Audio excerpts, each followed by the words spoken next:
Boa noite a todos. Então, essa é uma gravação do componente curricular História da Educação Brasileira. Meu nome é Jefferson, sou professor dessa disciplina. Hoje a gente vai falar sobre a educação e política nos anos 30, a presença de Francisco Campos. É um artigo da Maria Célia Marcondes de Moraes. Bom, os anos 30 são anos extremamente importantes para o Brasil, porque eles marcam uma profunda ruptura com o que até então vinha sendo feito em termos de políticas. Né? Com o golpe ou a revolução dos anos 30, ali do início dos anos 30, e a ascensão do poder do Getúlio Vargas, né? O famoso gaúcho, então, que tinha sido presidente do Rio Grande do Sul, naquela época governador se chamava presidente, e aí depois ele então juntou forças políticas e militares e derrubou o governo no Rio de Janeiro. E aí lá se instalou. O Vargas ele é extremamente complexo em termos de governo. Ele tem a primeira fase, conhecida como uma fase mais de ditadura, né? Uma ditadura imposta, até 1945. Né? Então, ele sobe no poder em 30. Em termos mundiais, para ter um comparativo, Hitler está subindo, começando a ascender ao poder na Alemanha em 33, né? O Vargas, em 37, vai dar um golpe dentro do golpe, e isso vai, na verdade, é quase que um alinhamento com essas forças mundiais. Tá? Então, me aventuro a falar que o próprio Vargas estava caminhando aí para um governo tipicamente fascista. Né?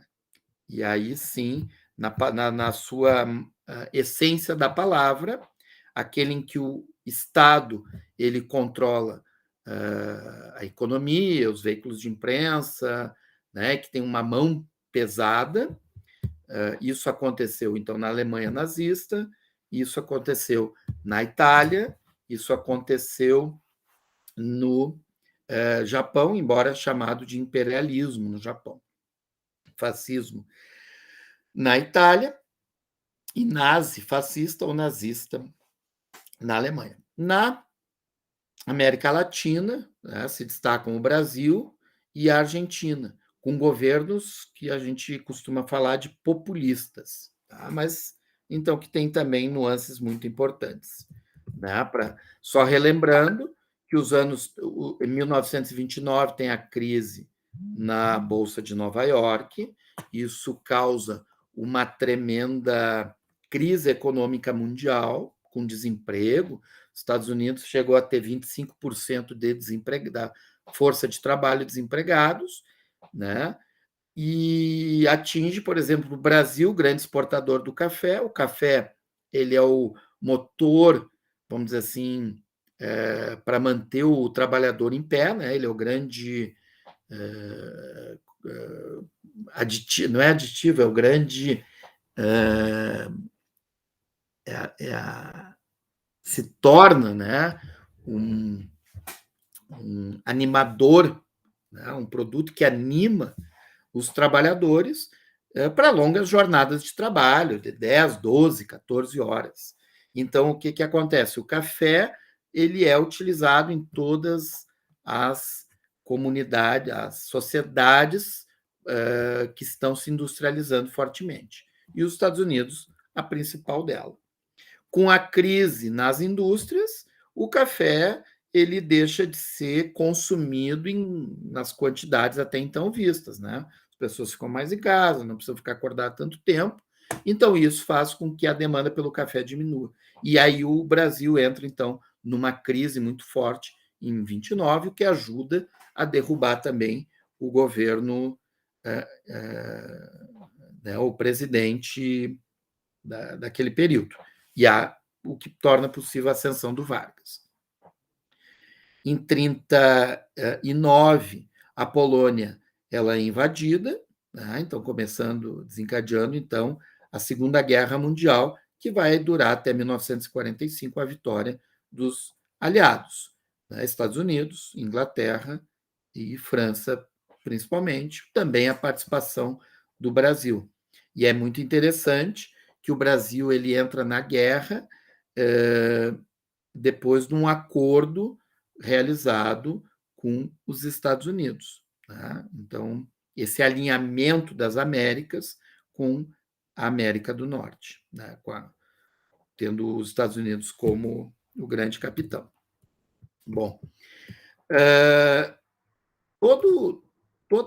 tudo isso que está acontecendo no mundo, ele vai ter um reflexo direto no Brasil. O texto ele vai se concentrar nesse primeiro momento, tá? Onde o Vargas sobe ao poder, porque o Francisco Campos, né, ele foi ministro do Ministério, tá? Então, aqui está onde é que está? Ministério da Educação e Saúde Pública, o MES, tá?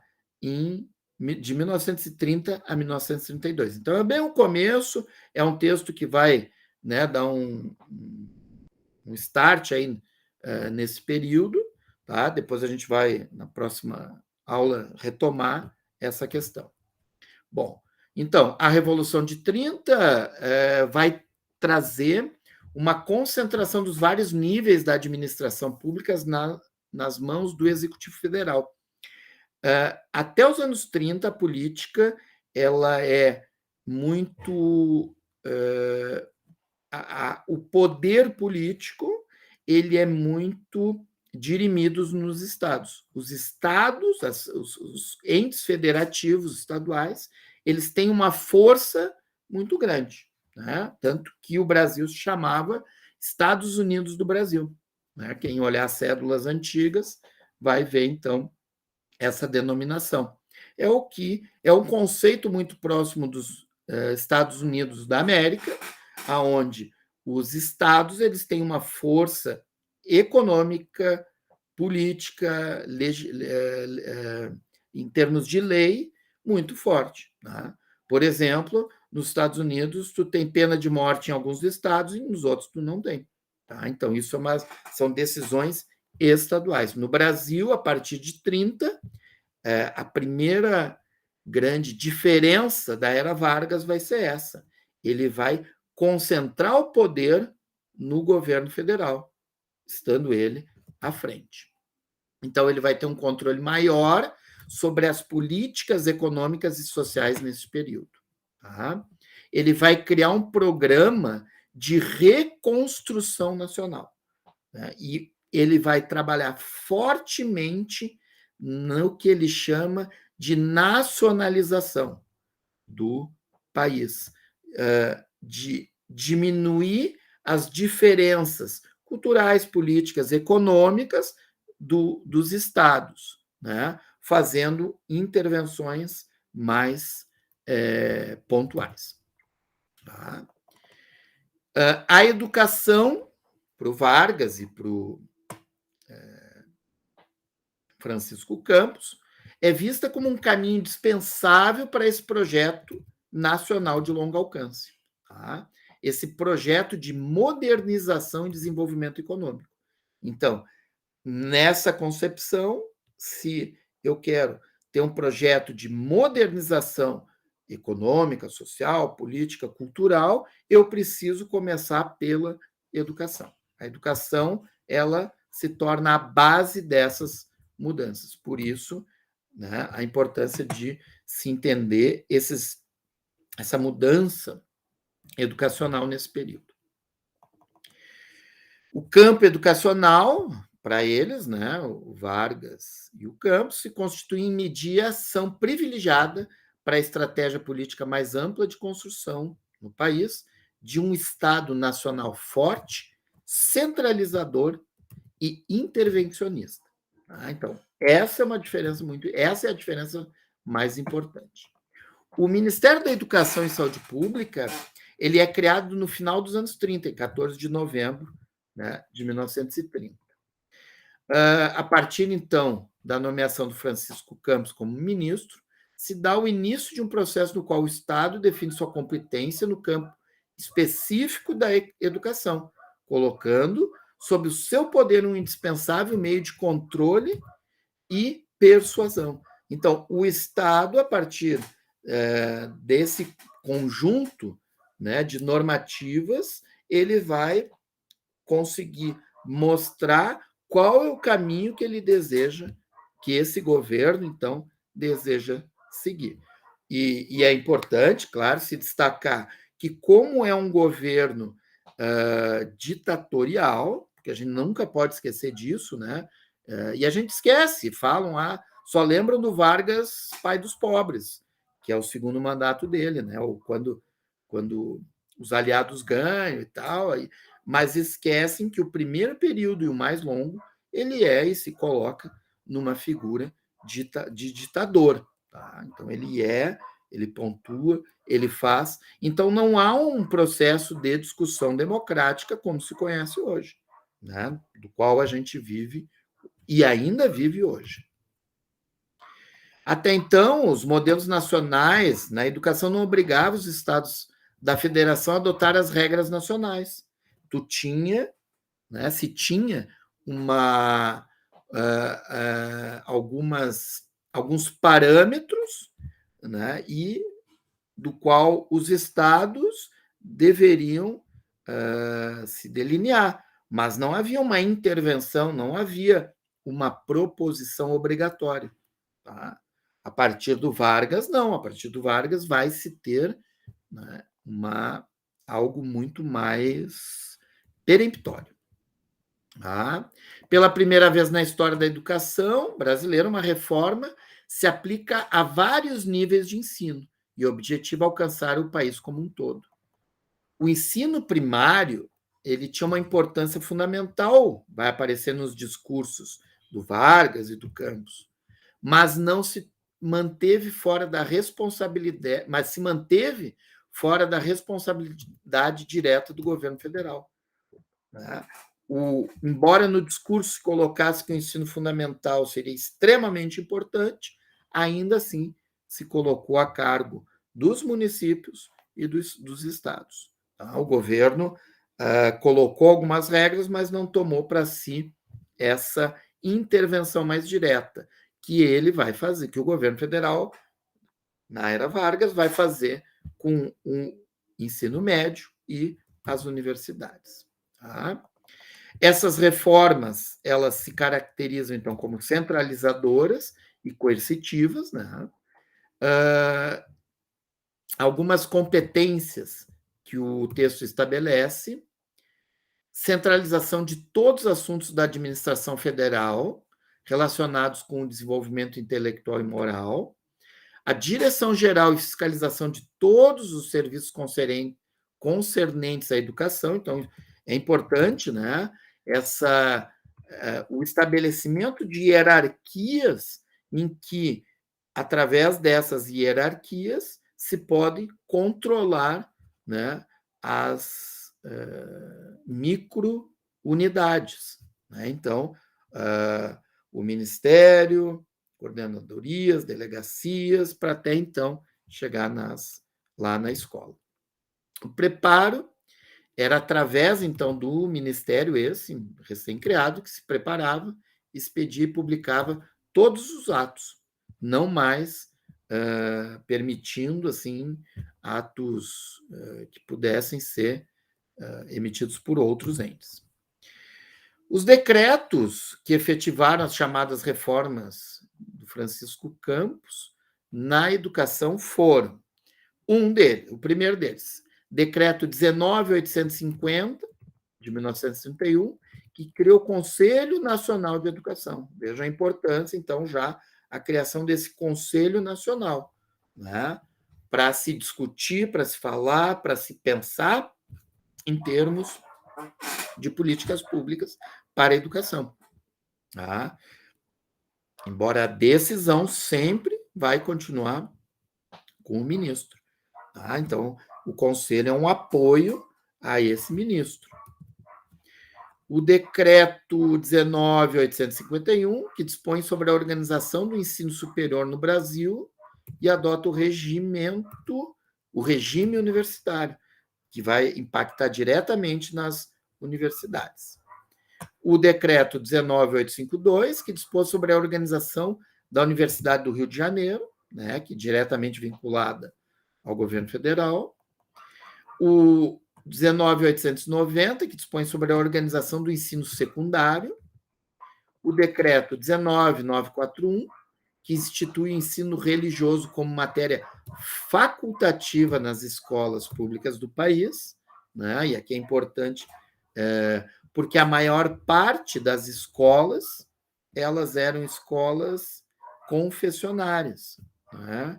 Não se tinha uma rede de escolas municipais, estaduais, havia, em alguns municípios, sim, escolas públicas, mas muito pontuais.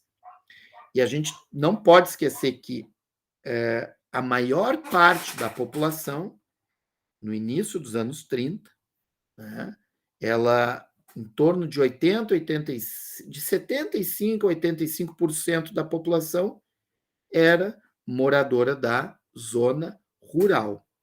Então, a esses não tinha escola, né? Não há um conceito de escola para esses. Quem tinha condições tinha que ter uma casa na cidade, e aí, né, ou muitas escolas religiosas tinham o regime de internato, né? Por exemplo, o sujeito é um fazendeiro, tem determinadas posses, ele pega os filhos, ele não pode ir e voltar todo dia, imaginem, né, de carroça, cavalo, então ele colocava os filhos no internato. Essas eram maneiras de se prover a educação. Tá? E aí, na zona urbana, a educação pública não era para todos, tá? Mesmo a pública. Tá? Então, isso tem que ficar sempre muito claro. O decreto 20.158 organiza o ensino comercial e regulamenta a profissão do contador. Tá? Então, esse ensino comercial ele é bem peculiar. O decreto 21.241 consolida as disposições sobre a organização do ensino secundário. Tá? Bom, algumas exposições de motivo da reforma mostram as ideias quanto à relação, né, que se queria entre a escola e a sociedade. Primeira, a escola primária formaria o futuro cidadão, o trabalhador disciplinado e adaptado ao meio social. Tá? Já nesse período, se antevê, então, uma mudança cada vez maior de um êxodo rural, que só vai tomar força nos anos 40 e se completar, vamos chamar assim, nos anos 50. Então, são 20 anos de mudança, né, em que a população sai do campo e vai para a cidade. Tá? Bom, a população, então, ela precisaria ter uma escola primária para formar um cidadão. Tu vai para a escola para aprender a ler o básico, a fazer as pequenas contas, né? Mas para te escolarizar significa, acima de tudo, tu ser um cidadão que tenha o trabalho como algo muito importante e que se adapte à sua sociedade dentro dessas regras legais.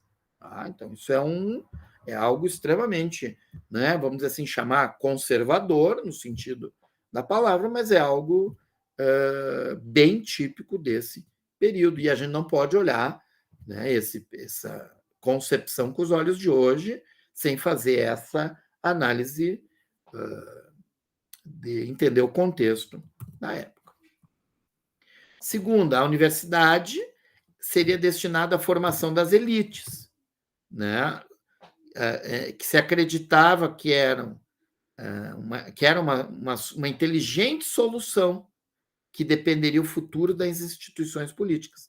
Então, a universidade ela forma aquela casta política, né, aquela econômica política, e permite, então, que esses formados se incorporem ao serviço público, às empresas privadas, né, para levar adiante, então, os negócios no Brasil. É importante também destacar muito. Claro que existia uma certa mobilidade social, mas não a mesma que a gente vê hoje. Né? Hoje a gente vê uma mobilidade, um cidadão pobre que estuda, ou mesmo através de outros caminhos, ele pode ascender social, econômica e socialmente. Naquele período podia ocorrer, mas era muito mais exceção do que regra. Tá? E uma coisa importante que naquele período o poder público, as políticas públicas eram não inexistentes, mas muito restritas. Né? Por exemplo, hoje a gente tem o Sistema Único de Saúde. Naquele tempo, a assistência, na verdade, a implementação vai ser nesse período do Vargas, mas é para quem pode pagar, né? Não é para quem não há, claro, uma emergência, e mesmo assim, né, muito de forma caridosa. Tá? Não há uma política pública, por exemplo, para a saúde. Assim como não há para a educação, escola para todos, não há. Né? Então, o poder público ele não tem uma intervenção muito grande no Estado, na sociedade, o que vai passar a ter. Daí é onde se justifica chamar o período do Vargas de populismo. Né? Que populismo é isso? Usar recursos do Estado para quase que um Robin Hood, né? Uma distribuição social para uma diminuição da miserabilidade da população. Uma outra importante nesse período é a reforma do ensino secundário, né, onde a implementação do currículo seriado e a frequência obrigatória. Então, vejam, né, uma vez na escola para o passar de série, né, para a série seguinte, precisava das notas e da frequência. Outra, um ginasial de 5 anos de duração e um complementar de 2 anos, com caráter de especialização, subdividido em pré-médico, pré-jurídico ou pré-politécnico. Essas concepções, essa concepção, né, da educação, segundo o autor, ela cria um ponto de estrangulamento no ensino médio para todo o sistema educacional. Por quê? Justamente para barrar qualquer um que não tivesse condições de seguir seus estudos. Mesmo que ele tenha um estudo primário, né, conseguiu e tal. Eu quero continuar. Não, mas para continuar, né, é difícil, não consegue trabalhar, não, alguém tem que sustentar, a família tem que. Né, e as famílias naquele período, nos anos 30, 40, são extremamente numerosas, famílias com 12, 15 filhos normal. Claro que muitos filhos vão morrer no parto, vão morrer com 2 anos, vão morrer com 5, né? Daqui a pouco com 10, 12 vão morrer. Tá? Então, não chegam à fase adulta. Mesmo assim, né, a mãe da família é muito comum isso.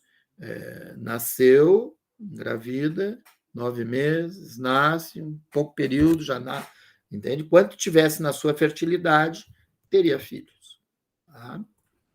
Bom, ele fala que os cursos profissionais, né, promoveram uma reforma que organizou o ensino comercial como uma educação diferenciada. Tá? O ensino comercial é interessante, né, a figura do contador, porque ele permite uma melhoria nesse ambiente administrativo das empresas. Né? Então, por isso a necessidade.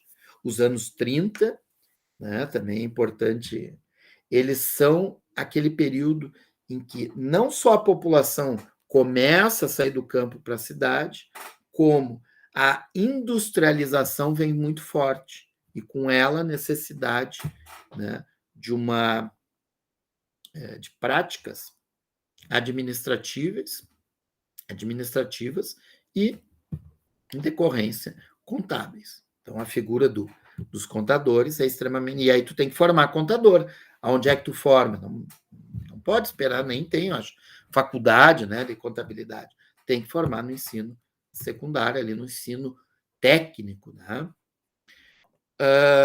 Uma educação, segundo o autor, que era para pensar, né, essa que forma o pré-médico, pré-jurídico, pré-politécnico, e outra para produzir. Tá? Então, há uma diferença. Acreditava-se que, uma vez alcançada essa organização política ideal da sociedade, né, consubstanciada na lei e na autoridade do Estado, todas as outras questões referentes às demais resoluções sociais estariam automaticamente resolvidas, como num passe de mágica. Então, eu resolvo a questão da educação e, dali em diante, né, se tem uma organização social, o que não necessariamente ocorre dessa forma. A educação, é claro, que ela permite uma melhoria da qualidade da vida social, né? Mas para daí ser o único mote, a única razão para essa mudança social, vai uma grande distância. Consideravam, então, que os decretos determinando a centralização das decisões, o controle e a rígida fiscalização sobre as várias modalidades do ensino, pudessem, por si só, traçar e efetivar as novas diretrizes para a educação brasileira. Né? Então, ressaltando sempre isso. Vargas e o Francisco Campos tiraram proveito do conflito entre as várias correntes educacionais presentes, conciliando ou arbitrando suas contradições. Isso é muito interessante, porque tu forma todo um aparato educacional, mas esse aparato traz demandas diversas, antagônicas, né? E aí tanto o Vargas quanto o Francisco Campos, eles colocam no papel dos mediadores, sem tomar posição, embora eles saibam quais caminhos eles querem percorrer. Então, é o famoso jogo de cintura na política, né? Isso é algo que caracteriza a política brasileira, né? Então, do político que nunca diz não, que está sempre sempre te dá uma palavra, ele fala conforme aquele grupo quer ouvir. Né? Então, se aquele grupo quer ouvir tal coisa, ele vai lá e fala tal coisa. Se o outro quer ouvir tal coisa, ele fala tal coisa. E aí, claro, né, ele vai falando e depois ele toma uma decisão. Na verdade, ele já tem uma decisão prévia, ele já sabe que decisão que ele quer, mas ele faz esse jogo de cena, né, para se mostrar como alguém mediador. Então, eles procuravam transmitir aos educadores uma posição de neutralidade, de um governo que, se propondo árbitro, colocava-se, na verdade, acima de todos esses antagonismos. Para eles, não poderia impor um conceito de educação, uma política educacional plenamente definida, mesmo que assim o fizessem. Tá? E, para finalizar, né, o objetivo maior, então, do novo governo era incluir a educação em seu quadro estratégico para equacionar a questão social e combater, vejam vocês, a subversão ideológica. Tá? Então, extremamente forte nesse período, um controle da imprensa, um controle dos partidos, né, políticos, na verdade, a extinção, né, de muitos partidos políticos, para se ter esse controle da ideologia, um controle das decisões práticas em termos de política, né? E aí sim o que caracteriza, então, não uma democracia, mas um poder centralizador e ditatorial. O texto ele tem vários detalhes, né, que é importante que quem leia se aproprie. Né? A ideia, neste momento, é fazer um apanhado geral para ajudar na sua compreensão. Tá bom? Muito obrigado. Interrompo a gravação e desejo a todos uma boa noite.